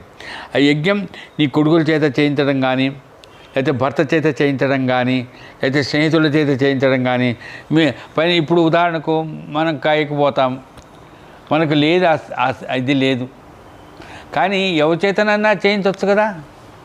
మరి నాకు లేదే, చూడు ఎందుకు ఇట్లా చేశారు ఈ ఋషులందరూ, అంతా పక్షపాతులు, వీళ్ళంతా మగవాళ్ళకి అన్నీ చేస్తారు, ఆడవాళ్ళకి ఏం చేయరని ఇట్లాంటి ఆలోచన చేయకూడదమ్మా. అంటే మీ శారీరకమైనటువంటి కొన్ని ఇబ్బందుల వల్ల మీరు కొన్ని చేయకూడదు. అట్లాంటి చేయకూడనటువంటి వాటిని చేసే కంటే ఎవరి చేతనన్నా నీ కొడుకు లాంటి వాడు ఉంటాడు, నీ వెంబడొస్తున్నాడు, ఒరే నాయన మా ఆయన పేరు మీద చేయరా బాబు అని గైలో చేయించవచ్చు. కాబట్టి ఈ రకంగా పితృకర్మ, పితృ రుణము, పితృయజ్ఞము ఇట్లాంటివి చేయడం వలన పంచసూనములను పోగొట్టుకోవచ్చు అని కూడా సచ్చరిత్రలో చక్కగా ఉందండి. ఈ రకంగా శ్యామ అని పిలువబడిన మాధవరావు దేశపాండే గైకి వెళ్ళి ఆయన అమ్మ నాన్న అమ్మ అందుకనే ఇంకొక విషయాన్ని నేను గుర్తు చేస్తాను, మర్చిపోయినాను. అది ఏమిటంటే సాయిబాబా ఫోటో చూడగానే, సాయిబాబా ఫోటో ఇక్కడికి వచ్చిందే చాలా అద్భుతంగా ఉంది, నాకంటే ముందు మీకంటే ముందు నేను 3D గైలో ఉంటానని చెప్పాడు, చూడు బాబా ఫోటో రూపంలో వచ్చేసాడు అని చెప్పలేదు. బాగా గుర్తుపెట్టుకోండి. అక్కడ మూలంలో స్పష్టంగా ఉంది ఏమంటే, మా అమ్మ నాకంటే ముందు వచ్చేసింది అంటాడు. అక్కడ అమ్మను గుర్తు చేసుకున్నాడండి. ఎక్కడ? గయలో. అంటే గయలో అమ్మను గుర్తు చేసుకున్నా అంటే బాబా ఎవరు? తల్లితో సమానమే. ఆ తల్లితో సమానమైనటువంటి బాబా ఆయన శ్రాద్ధకర్మలు చేయడం కోసం అని చెప్పి పిండ ప్రదానాలు చేయడం కోసం గయకు వెళ్ళినప్పుడు ఆ రకంగా ఆ ఫోటోను చూడగానే మా అమ్మ నాకంటే ముందుగా వచ్చేసిందండి అన్నాడు తప్ప అక్కడ ఎక్కడ కూడా బాబా ముందుగా వచ్చాడన్న మాట రాలేదండి. అంటే మూలాలు స్పష్టంగా ఉంది ఈ మాట. అంటే మా అమ్మ మా నాన్న ఎవరు? ఆయన సాయిబాబా. ఈ రకంగా పితృకర్మలను, శ్రాద్ధకర్మలను ఆ రుణం తీర్చుకునేటట్టుగా గయకు పంపించి, గయలో నీకంటే ముందు నేను వస్తానంటే ముందే వెళ్ళాడు. అంటే ఇప్పుడు గవర్నర్ గారు వస్తున్నారండి మన ప్రాంతానికి, ముందే వచ్చేస్తారు అందరు, కలెక్టర్లు, డిఎస్పీలు వాళ్ళందరూ. అందుకని కలెక్టర్గా వచ్చిన తర్వాత అప్పుడు రారు కదా. ఆ రకంగానే బాగా చెప్పాలంటే ఒక సాయిబాబా భక్తుడు ఎక్కడైనా ఒక కార్యానికి వెళ్తున్నాడు అనుకోండి, అది చాలా ఇబ్బందులుగా ఉన్నాయి, కానీ బాబా ఒక గవర్నర్ లాగా మనల్ని భావించి, అదే మా గవర్నర్ పోతున్నాడు, ముందు ఏర్పాట్లన్నీ ఎవరు చేయాలి? అక్కడ ఉండేటువంటి అధికారులు చేయాలి. అట్లా అధికారులు కానీ చేసినట్టుగానే బాబా ముందుగానే తను ఎంత అగోచరమైనటువంటి చైతన్య స్వరూపంగా ఎన్నెన్ని ఫోటో రూపంలో ఉండడం, ఆ శ్యామతో చెప్పడం ఏమని, నేను అదిగా మీరే ఇచ్చింది ఈ ఫోటో, ఎంత అదృష్టం నిజంగా, షిరిడి నుంచి వచ్చారా మీరు, చాలా అదృష్టం నిజంగా అని 21 రోజుల పాటు షిరిడి గయలో ఉన్నాడంటే, ఆయనకు పల్లకీలో ఊరేగింపు తీసుకుని వెళ్ళారంటే రైల్వే స్టేషన్కు, అసలు ఆ రైల్వే స్టేషన్లోనే ఉండి అక్కడికక్కడ వెనక్కపోదాం అనుకున్న వ్యక్తి, అదే మా అమ్మాయి అడిగినట్టు కర్మ సిద్ధాంతం ప్రకారం అయితే మొన్నాడు రైల్వే స్టేషన్లో ఆయన బ్యాక్ వెళ్ళిపోవాలి. కానీ ఏమైంది? గురువు యొక్క అనుగ్రహంలో పితృదేవతల యొక్క ఆ రుణం తీర్చుకునేటట్టుగా మా అమ్మ నాకంటే ముందు వచ్చిందని ఆ పాండా వాళ్ళ ఇంట్లో ఉండడం, ఆ చివరిలో సెండ్ ఆఫ్ చేయడంలో పల్లకీలో ఊరిగింపు చేసిందంటే ఇది నిజంగా ఎవరైనా ఊహించుకోవడానికి కూడా వీలైనటువంటి అనుగ్రహం అండి. కాబట్టి శ్రాద్ధకర్మలు అంటే అదేదో అమంగళకరం అనేటువంటి ఆలోచన మనకు ఉండకూడదు. శ్రాద్ధకర్మ, పితృదేవతలను గుర్తు చేసుకోవడం, ఇవి చాలా చక్కటి మంగళకరం కాదు, మంగళప్రదమైనవి. దానివల్ల శుభాలు జరుగుతాయి, దానివల్ల మంచి జరుగుతుంది. ఈ రకంగా మనం ఇది మనం చెప్పడం కాదండి, ఇది వేదం చెప్తున్నది, ప్లస్ మన పురాణాలన్నీ చెప్తున్నాయి. కాబట్టి ఈ రకంగా బాబా సచ్చరిత్రలు అధ్యయనం చేస్తూ, సచ్చరిత్రలు అన్వయం చేసుకుంటూ, నీకంటే ముందు నేను నీకంటే ముందు నేను గైలో ఉంటాననే కథ మనం గుర్తు చేసుకున్నా అంటే అది విశేషమైనది. అట్లాగే ఇప్పుడు శ్యామా గురించి మనం విన్నాం. ఈ శ్యామాకు బాబాకు చాలా సన్నిహితం ఉన్నదని గుర్తు చేసుకున్నాం. ఈయన ఇప్పుడే నేను చెప్పాను, శ్రీశైలం వెళితే మా ఆవిడకు ఆ అమ్మవారి ప్రధాన పూజారి ఇంట్లో సాయిబాబా ఫోటో కనిపించడం. షిరిడీకి ఒక పురోహితుడు, ఒక జ్యోతిష్కుడు వచ్చాడట. ఆ జ్యోతిష్కుడు ఏం చేశాడట, 2 నెల రోజుల పాటు ఉన్నాడట షిరిడీలో. చూడండి, అదే మూలంలో ఉంది, నెల రోజులు షిరిడీలోనే ఉన్నాడట. చాలామందికి చాలా ఏవేవో అడుగుతూ, ఇక జ్యోతిష్కుడు వచ్చాడంటే ఎవడు వదిలిపెట్టాడు. వాళ్ళ ఇంటికి పిలుస్తారు, వాళ్ళకి భోజనాన్ని పెడతారు. అయ్యా నాకు ఎట్లా ఉంది, నా జాతకం ఎట్లా ఉంది, నా నక్షత్రం ఏంటి, నాకు ఎప్పుడు ఏమవుతుంది, ఏది, ఇవన్నీ అడగడం సహజం. అట్లాగే చాలామంది అడుగుతున్నారట. చాలా చక్కగా జరుగుతున్నాయట అన్నీ. ఆయన చెప్పినట్టే అన్నీ భవిష్యత్తులో కానీ వర్తమానంలో కానీ అంతకుముందు జరిగినవన్నీ చెప్తుంటే అవునయ్యా స్వామి అంటున్నారు. అయితే ఈ శ్యామ తమ్ముడు ఏం చేశాడంటే ఆ జ్యోతిష్కుడిని అడిగాడట, మాకు ఏదో ఏ పని చేయాలన్నా కూడా ఏదో ఇబ్బందులు కలుగుతున్నాయి, అంటే బాగానే ఉంది కానీ ఎంతో కొంత ఇబ్బందిగా ఉంది, మరి ఎందుకు ఇట్లా ఉంది అని అడిగాడట. అడిగితే అప్పుడు మాధవరావు దేశపాండే తమ్ముడుండి ఇట్లా అడిగాడు జ్యోతిష్కుడిని. జ్యోతిష్కుడు అన్నట, మీ అమ్మ ఒక మొక్కుకున్నదయ్యా, ఒక మొక్కుబడి ఉంది, అది అమ్మవారికి మొక్కుబడి సంబంధించింది, అది తీర్చుకోలేదు మీరు, మీ గురించి చేసింది ఆ పని అమ్మ, అందుకని ఈ రకంగా సమస్యలు పాలవుతున్నారు మీరు, అది మొక్కు తీర్చుకుంటే మీకు పూర్తిగా బాగుంటారు మీరు అని ఆ జ్యోతిష్కుడు చెప్పాడు. జ్యోతిష్కుడు చెప్పింది ఏంటంటే, వెండి కుచాలు తయారు చేయించి అమ్మవారికి సమర్పణ చేస్తే మీకుండే సమస్యలు కూడా తీరిపోతాయి, చాలా ఆనందంగా హాయిగా ఉంటారని చెప్పాడు. అప్పుడు మాధవరావు దేశపాండే ఏం చేశాడంటే, వెండి కుచాలు తయారు చేయించి అమ్మవారికి సమర్పించాలనే భావంతో ఉన్నటువంటి అతను, అంటే లేదా వాడెవడో జ్యోతిష్కుడు చెప్తే మనం ఎందుకు పోవాలి, ఇట్లాంటి వాదన చేయలే. అందుకని నేను గుర్తు చేస్తున్నా, సచరిత్ర వినేటువంటి వాళ్ళు కానీ చదివేటువంటి వాళ్ళు కానీ, మన పెద్దలు ఏదైతే జ్యోతిష్యం విషయంలో కానీ సాంప్రదాయ విషయంలో కానీ ఏదైనా చెప్తే దాన్ని మనం పాటించాలి, దాన్ని మనం ఆచరణలోకి తీసుకురావాలి. అంతేగాని అది అవసరం లేదు, ఇది అవసరం లేదు, ఇది అని ఆ వాదన మనం చేయకూడదండి. అందుకని మాధవరావు దేశపాండే ఏం చేశాడు, వెండి కుచాలు తయారు చేయించి వాటిని అమ్మవారికి సమర్పించాలనే భావనతో ఉండేటువంటి అతను ఎక్కడికి వచ్చాట, బాబా దగ్గరకు వచ్చాడు. ఆయనకి అలవాటి ఎక్కడికి వెళ్ళాలన్న, ఏది చేయాలన్న బాబా దగ్గరికి వెళ్ళి బాబాతో కూర్చొని మాట్లాడి ఆయన ఏం చెప్తే చేస్తారు. ఆయన ఒకటే చెప్పాట, నాకు అమ్మవారు నువ్వే, నాకు వేరే అమ్మవారు లేదు, జగన్మాత కానీ పరాశక్తి కానీ ఏమన్నా కానీ సరస్వతి కానీ ఏదైనా కానీ అన్నీ నువ్వే. కాబట్టి సప్తశృంగి దేవత అని చెప్పబడుతున్నటువంటి వణిలో ఉండేటువంటి ఆ అమ్మవారు నువ్వే, వేరే కాదు. కాబట్టి ఈ వెండి కుచాలు నీకే సమర్పిస్తున్నానని చెప్పాట.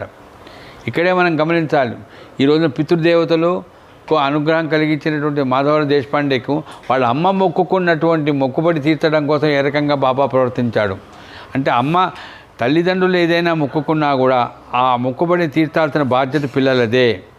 మా నాయన మొక్కుకున్నాడు, మా తాత మొక్కుకున్నాడు, నేను తీర్చలేదంటే దాన్ని తీరాల్సిందే. కాబట్టి మా అమ్మ మొక్కుకున్నది వెండి కుచాలు ఇవ్వాలనుకున్నదట. ఎందుకంటే అది ఎవరి కోసమని, ఆమె కోసం కాదు. ఆ మాధవరావు దేశపాండే అనారోగ్యంతో ఉండేవాడట చిన్నప్పటి, చాలా బాలారిష్టాలు చాలా ఉండేవాట. ఆమె అమ్మ మా వాడు బాగానే ఉంటే వాడికి పెళ్ళైనప్పుడు వస్తాను, నేను నీ దగ్గర తీసుకొని వస్తాను, వెండి కుచాలు సమర్పిస్తాను. వాడికి మొదట్లో బాగానే ఉంది అనుకున్నది, పోలేదు. తర్వాత పెళ్ళయింది, తీసుకుపోలేదు. పసుపు బుడ్డలతో తీసుకొస్తానని చెప్పింది, అది వీలు కాలేదు. చివరికి ఈ రకంగా రోజులు నెలలు సంవత్సరాలు గడిచిపోతున్నాయి వీలు కావడంలే. చివరికి ఆ జ్యోతిష్కుడు చెప్పితే శ్యామ ఏం చేశాడు, ఆ వెండి కుచాలు తయారు చేసి బాబాతో చెప్పాడు, బాబా నీవే నాకు అమ్మవారి, నీవే జగన్మాతవు, కాబట్టి సమర్పిస్తున్నాను నీకు అన్నాడు. మరి ఇదే మనం గుర్తు చేసుకోవాల్సింది. నన్నే నువ్వు జగన్మాత అంటున్నావు కాబట్టి నువ్వు వెళ్ళవలసిన అవసరం లేదా సప్తశృంగి దేవత వణికి, నాకే ఇచ్చేసే అది, నేను మీ అమ్మవారి మొక్కుబడిని నేను తీర్చుతాను అని చెప్పొచ్చుగా. చెప్పలేదండి. మీ అమ్మవారికి సమర్పించవలసినటువంటి ఆ మొక్కుబడి నువ్వే తీర్చాలి. అందుకని గుర్తుపెట్టుకోవాల్సింది, తల్లిదండ్రులు కానీ తాత ముత్తాతలు కానీ ఏదైనా కనుక మొక్కుకుంటే అది మనము తీర్చాలి. వాడు తీర్చకుండా పోయినారు, ప్రాణం పోయిందాడికి మా నెత్తిన పడేశాడు అని ఈ రకంగా అనుకోకూడదండి. అట్లా తీర్చకపోవడం వల్ల కొన్ని ఇబ్బందులు ఉంటాయి. కాబట్టి ఆ ఇబ్బందుల నుంచి మనకు పరిహారం కలగాలంటే ఆ కర్మలు మనం చేయాలి, ఆ రుణం అలా తీర్చుకోవాలి. కాబట్టి ఆ రకంగా శ్యామ తీసుకొచ్చి వెండి కుచాలని ఇస్తే అప్పుడు బాబా అన్నాడు, నువ్వే వెళ్ళు. ఎక్కడికి? నీ తమ్ముడిని పంపించకు, నీ తమ్ముడికి కదా చెప్పింది, కాదు నువ్వే వెళ్ళాలి. వెళ్ళి ఎక్కడికి? వణి అనే ఊరికి సప్తశృంగి దేవత అమ్మవారికి సమర్పించు అన్నాడు. ఈయన ఇదేంది మళ్ళీ సప్తశృంగి అమ్మవారి దగ్గరికి పొమ్మంటాడే అని. ఇక్కడ చూడండి, గైకి నీకంటే ముందు నేను ఉంటాను అన్నాడు కదా. ఇక్కడ సప్తశృంగి దేవత దగ్గరికి పోవాలి, నువ్వే పోవాలి, నువ్వే సమర్పించాలి అని చెప్పాడు బాబా, ఆజ్ఞాపించాడు. ఇంకా లాభం లేదు, ఆయన పోవాలి అన్నప్పుడు నేను పోవాల్సిందే. ఆయన ఆ రకంగా సప్తశృంగి దేవత వణి అనేటువంటి ఊరికి వెళ్ళాడు. ఇది అద్భుతమైన కథ అండి నిజంగా. ఈరోజు అదే చెప్తున్నా కదా, పితృదేవతల యొక్క అనుగ్రహం పొందినటువంటి మాధవరావు దేశపాండేకు తన తల్లి ఏదైతే మొక్కుబడిగా ఏదైతే అనుకున్నదో, ఏదైతే మొక్కు తీర్చాలో అది తీర్చినటువంటి బాబా. మరి అయితే తల్లి తండ్రి వాళ్ళు మొక్కుకుంటా కూడా తమ భక్తుల చేత అది ఎట్లా రుణం తీర్చబడేటట్టుగా చేస్తాడో గుర్తు చేసుకునే కథ ఇదండి. కాబట్టి ఈ మాధవరావు దేశపాండే ఆయన వణి అనే ఊరికి వచ్చాడు. అక్కడ పురోహితులు ఎవరు? చిన్న ఊరే, కానీ అప్పట్లో చిన్న ఊరు, ఇప్పుడు చాలా పెద్ద ఊరు అనుకోండి, చాలా పెద్ద తీర్థయాత్ర అది. కానీ ఆ ఊళ్ళో అసలు అక్కడ ప్రధాన పురోహితుడు ఎవరు కనుక్కోవాలి కదా. అక్కడ షాపులల్లో వాళ్ళని వీళ్ళని అడిగాడు. అడిగితే ఇగో ఇదే వాళ్ళ ఇల్లు అని చూపించాట. ఎప్పుడండి? తెల్లవారుజామున. ఈయన బ్రాహ్మణే, మాధవరావు దేశపాండే. ఈయన ఆ దగ్గర ఇది ఆయన ఇల్లు అంటే తలుపు తట్టాడటండి. ఇది జరిగిన కదా. ఇప్పుడు చూడండి, గయకపోతే ఆ పాండా పిలుచుకొని పోయి వాళ్ళ ఇంట్లో కూర్చోబెట్టుకొని సెండ్ ఆఫ్ పల్లకిలో తీసుకుపోయినట్టుగానే ఈ తలుపు తట్టంగానే తలుపు తెరిచాడు. తెరిచాడు.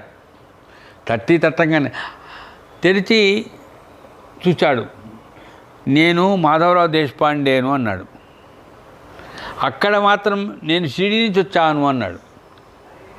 ఇక్కడ షిరిడి నుంచి రాలే, కాశీ నుంచి వచ్చాను అన్నాడు. ఇక్కడ మాత్రం నేను షిరిడి నుంచి వచ్చాను అన్నాడు. షిరిడి నుంచి వచ్చాను అనగానే ఈయనకు గంతేసేశాడు పురోహితుడు. ఎందుకంటే 3 రోజుల నుంచి అమ్మవారు ప్రత్యక్షమై, నువ్వు ఎందుకు అనవసరంగా త్ర్యంబకేశ్వరం వెళ్ళావు? నేను బాబా దర్శనం చేసుకోమని చెప్పాను, నువ్వు అనవసరంగా త్ర్యంబకేశ్వరం వెళ్ళాడు. అక్కడ ఏదో పూజలు చేసావు కాదు. ఇప్పుడు నేను చెప్తున్నా, షిరిడి వెళ్ళు. అందుకనే బాగా గుర్తుపెట్టుకోవాల్సింది ఏంటంటే, ఒక్క దేవుడు దేవత కాదండి, ఆ దేవుడు దేవత ఉండే స్థలాన్ని కూడా గుర్తుపెట్టుకోవాలి. బాబా అనగానే కాశీలో ఉండేది బాబాయే, త్ర్యంబకేశ్వర్లో ఉండేది బాబాయే, నాసిక్లో ఉండేది బాబాయే, వీళ్ళంతా బాబా అంటే ఈశ్వరుడే. కానీ ఎక్కడ షిరిడీకి వెళ్ళు అన్నదట అమ్మవారు. ఆయన ప్రధాన పూజారండి, వజ అని పేరు. ఆయన ప్రధాన పూజారి, ఆ ప్రధాన వైద్య అని పేరు. ఆయన ఆ రకంగా ఆ మాటలు కలలో కనిపించి చెప్తే, తెల్లవారిన తర్వాత ఇంతకాలం నేను షిరిడీలో ఉండే బాబా, షిరిడీ అనే పదం వినలేదు, అదే షిరిడీ అనే ఊరు ఎక్కడుంది, నాసిక్ ఎక్కడుందో, కాశీ ఎక్కడుందో ఇవన్నీ తెలుసు, కానీ షిరిడీ ఎక్కడుందో ఎవరికి తెలియదండి. అప్పుడు ఈయన తలుపు తీసి బయటకు వచ్చి షాపులో వాళ్ళని అడుగుదామనుకుంటున్నాడట. చూడండి, ఇదంతా జరిగింది.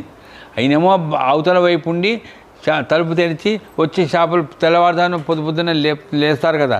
ఈయన పైన పురోహితుడు పోయి అడిగితే చెప్తారు కదా, అరే షిరిడీ అనే పేరు ఎక్కడైనా విన్నారా, ఎవరైనా పురోహితుడు అక్కడి నుంచి వచ్చారా అని అడుగుతారని ఈయన ఏం చేశాడట, తలుపు తీద్దామని వచ్చాడు. ఈయన తలుపు తట్టంగానే తలుపు తీశాడు. తీయంగానే ఆయన అన్నాడు, నా పేరు మాధవరావు దేశపాండే, నేను షిరిడీ నుంచి వచ్చాను. ఆయన షిరిడీ నుంచి వచ్చావా?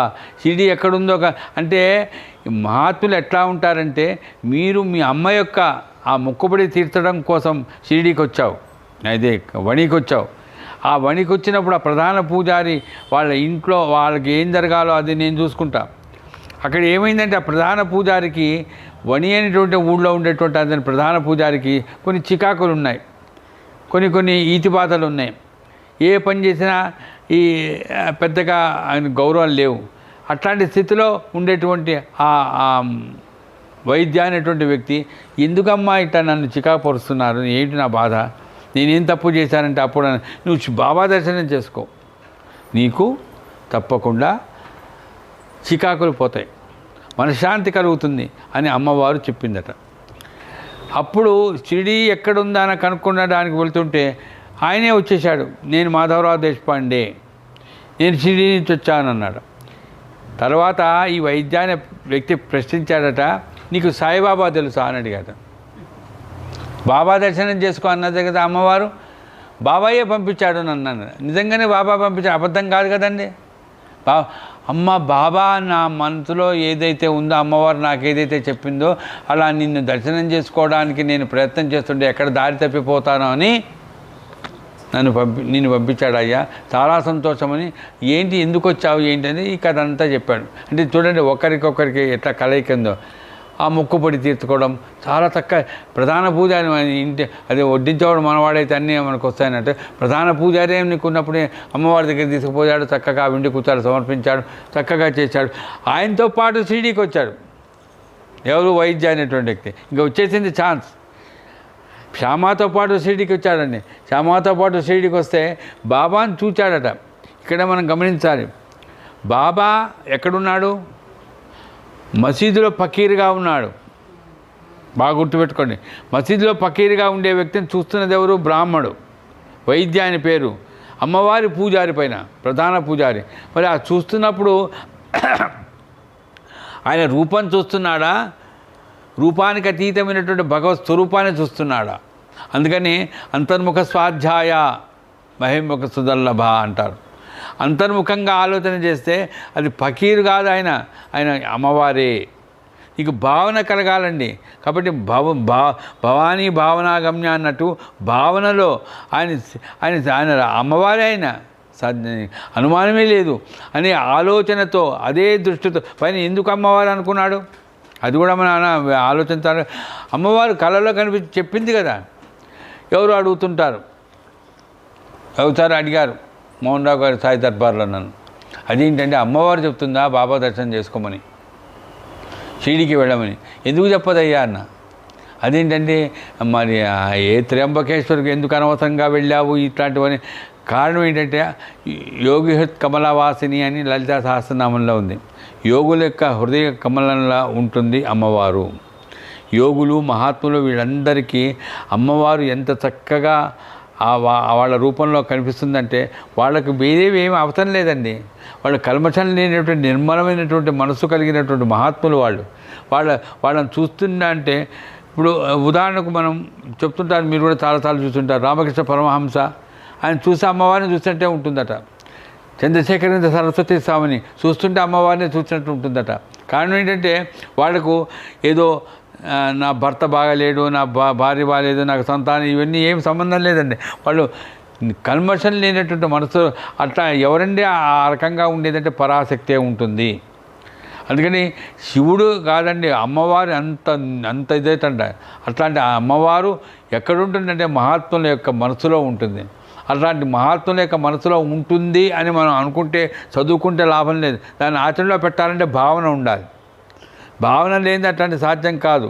అందుకని ఆ వైద్య అనేటువంటి పురోహితుడు బాబా దగ్గరికి వచ్చి మసీదులో ఫకీరు కాదు అని అనలేదు, చూస్తున్నాడు అంతే. బాబా చూడండి, చూస్తున్నాడు, బాబాను చూస్తున్నాడు వైద్య.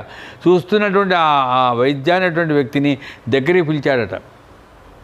ఎవరు? సాయిబాబా. పిలిచి, కాకా, ఇదే చెప్పా కదా ఇప్పుడే, దీక్షిత్ గారిని పిలిచాడు కదా, కాకా నీకోసం నేను శ్యామను పంపించాను కాకా అన్నాడు. నిజంగా కళ్ళలో నీళ్ళు వచ్చాయటండి. అవును బాబా, త్రయంబకేశ్వర్ వెళ్ళాను, ఏదేదో ఆలోచన చేశాను. అమ్మవారు నీ దర్శనం చేసుకోమని చెప్పింది. ఇక్కడికి వచ్చాను నేను. నిజంగా నా ఇంటి తలుపు తట్టి నా ఇంటికి వచ్చాడు ఎవరు? శ్యామ. నన్ను తీసుకొని వచ్చాడు ఈయన. నిజంగా నా కోసం పంపించావు బాబా అంటే ఆ తర్వాత 15 రోజులు షిరిడీలో ఉన్నాడటండి. ఎవరు? వైద్య అనేటువంటి పురోహితుడు, సప్తశృంగి దేవతకు ప్రధాన పూజారి ఆయన షిరిడీలో 15 రోజులుండి ప్రతిరోజు రాత్రిపూట కలలో అమ్మవారు సాయిబాబా, తేడా లేదు అని ఈ రకంగా వైద్య అనేటువంటి వ్యక్తికి అనుగ్రహం కలిగించాడు. ఈరోజు మనం గుర్తు చేసుకున్నటువంటి కథలు, ప్రధానమైనటువంటి కథ మాధవరావు దేశపాండే కథే. ఒకటి, గయకు వెళ్ళి అక్కడ పితృదేవతల యొక్క అమ్మవారి ఆ రకంగా మా అమ్మ నాకంటే ముందు వచ్చిందే అని, నాకంటే ముందు వచ్చింది చెప్పడం.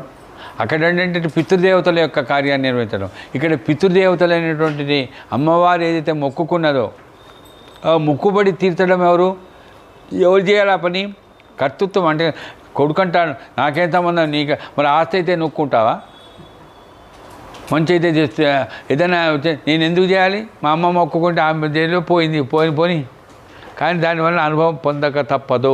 కాబట్టి బాబా కథలు ఎట్లా ఉంటాయంటే ఈ రకంగా మన తాత ముత్తాతలు కానీ, మన తల్లిదండ్రులు కానీ, మన పెద్దవాళ్ళు ఏదైనా మొక్కుకున్నా మన కోసం, వాళ్ళ కోసమే మొక్కుకోరండి. చిన్నప్పుడు మనకి ఎన్ని అనారోగ్యాలు కలుగుతాయండి, ఎన్ని బాలారిష్టలండి, ఎక్కడెక్కడ పడిపోతామో, ఎక్కడెక్కడ తూగిపోతామో, ఎక్కడెక్కడ మూర్చబడతామో, ఎన్నెన్ని రకాలుగా జ్వరాలు వస్తాయో ఎన్నో. ప్రతిసారి కూడా అమ్మవారు ప్రతిసారి కూడా ఏదో అనుగ్రహం, అమ్మ నువ్వు అనుగ్రహించమ్మా, అయ్యా వెంకటేశ్వర స్వామి నువ్వు అనుగ్రహించమ్మా అని మొక్కుకుంటాం. అలా మొక్కుకున్నటువంటి ఆ మొక్కుబడి ఏదైతే తీర్చుకోవడం అనేటువంటిది ఉందో అలాంటి మొక్కుబడి తీర్చుకునేటట్టుగా మనల్ని అనుగ్రహించేటట్టు, అంటే మనం తీర్చుకోవాలంటే మన కష్టం, అలాంటి కష్టం లేకుండా ఆ ప్రధాన పూజారే మన దగ్గరికి పంపిస్తాడండి. ఎన్నో రకంగా. అంటే నేను చెప్తున్నా కదా, ఏదో మొక్కుకుంటాం వెంకటేశ్వర స్వామి దర్శనం. నేను నా భార్య ఎన్నిసార్లు మేము ఇంతవరకు క్యూలో పోయి వెంకటేశ్వర స్వామి దర్శనం చేసుకున్నది లేదు. ఎప్పుడు చూడండి విఐపీస్. చివరికి బాబా గారు తిరుమలలో వెంకటేశ్వర స్వామి సన్నిధిలో చాలీసా పారాయణం జరిగింది, సాయినాథ చాలీసా. మరి ఇవన్నీ నేనేమన్నా టీటీడీ వాళ్ళ ట్రస్ట్ మెంబర్నా, లేకపోతే నాకు తెలిసిన మినిస్టర్లు ఎవరు లేదండి. కాబట్టి మాకు కలిగిన అనుగ్రహం ఎందుకు కలిగిందంటే, ఇప్పుడు మా అమ్మాయి నన్ను అడిగినట్టు కర్మ సిద్ధాంతము, గురువు అనుగ్రహం. ఈ రోజున ఈ కర్మ సిద్ధాంతం ప్రకారం ఈ జీవికి ఏదైతే ఈ అందుకని చెప్తున్నా అంటే, తల్లి ఏం చేసింది, తల్లి కడుపులో పెట్టుకుంటుంది 9 నెలలు, కానీ తండ్రి కారణం అండి. కాబట్టి ఆ తండ్రి అనేటువంటి దానికి మొన్ననే నేను ఆ డిక్షనరీ చదివాను, మన సంస్కృత నిఘంటువును. పోషించేవాడు కాదట, నీకు చదువు నేర్పించేవాడు కూడా తండ్రి.